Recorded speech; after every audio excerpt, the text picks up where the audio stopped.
Мерки за вработување инфраструктура, набавка на медицински апарати како дел од програмата реално промовираат и денеска носителите на изборните единици од Коалицијата за подобра Македонија, предводена од ВМРО ДПМН. Носителот на тројката Илија Димовски денеска од Кочани представи две мерки кои се однесуваат на вработувањето.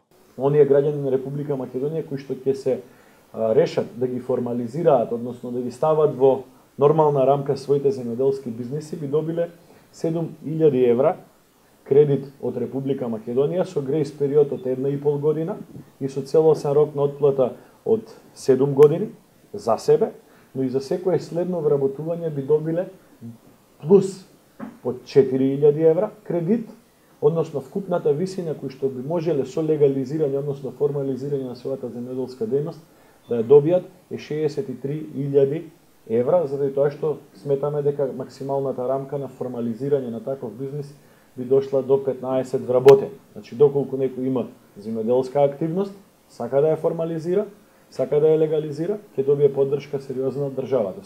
Рехабилитацијата на автопатската делница Куманово-Миладиновци ќе заврши до 2017 година, а на овој потек се рехабилитираат двете коловозни ленти во должина од 22,5 до 22,3 километри. Ова денеска го најави носителот на листата од втората изборна единица Никола Тодоров, кој заедно со кандидатите за пратеници беше на автопатската делница Куманово-Миладиновци.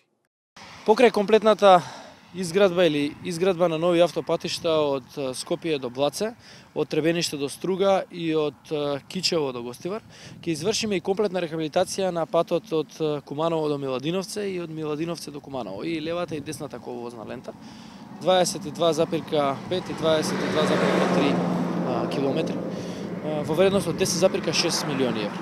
Исто така ќе биде извршена и рехабилитација на патот од Неготино до Демиркапија, двете коловозни ленти, и левата и десната, во вредност од околу 5 милиони евра, и Куманово Миладиновце и Демиркапија Неготино ќе бидат готови со рехабилитација до крајот на 2017 година.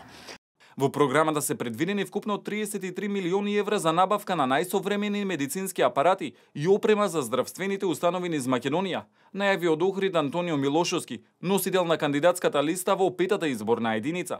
Во цела Република Македонија имаме определено буџет од 33 милиони евра за набавка на најсовремени медицински апарати во сите болници. За петата изборна единица имаме за набавка 930 медицински апарати во сите болници во општините во петката, кои што ќе чинат 6,5 милиони евра. А од нив 3 милиони евра се наменети за охридските болници и здравствени установи. И она што сакам со особено задоволство да го најавам, тоа е целосна обнова и реконструкција на клиничката болница во Битола, целосна обнова и реконструкција на Свети Еразмо, завршна фаза на реконструкцијата на болницата за кардиоваскуларни болести и исто така завршна фаза и опремување со апарати на болницата во Кичево. Цела пета изборна единица од овој момент натаму ќе проложи со силни инвестиции во здравството и ќе нуди многу поквалитетни здравствени услуги за сите наши граѓани. Кандидатите за пратеници на ВМРО ДПМН во изборната единица 6 денеска во Гостивар витија неколку значајни проекти за Полошкиот регион. Меѓу нив е и магистралниот гасовод од Скопје преку Тетово до Гостивар, кој ќе биде со должина од 86 километри во вредност од 29 милиони евра. Една од клучните заложби на ВМРО ДПМН е реализацијата на проектите кои што треба да воведат употреба на природниот газ како нов енергенс и негова широка употреба во индустријата, во јавните и во комуналните предпријатија, во образованието, во здравствените установи или поточно во секој дом на Република Македонија.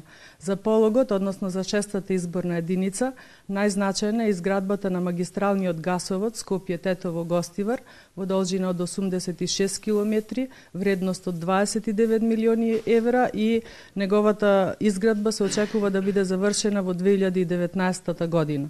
На 9-тиот ден од изборната кампања, Коалицијата за подобра Македонија, предводена од ВМРО ДПМН, продолжува со митинзи во Гостивар и Тетово.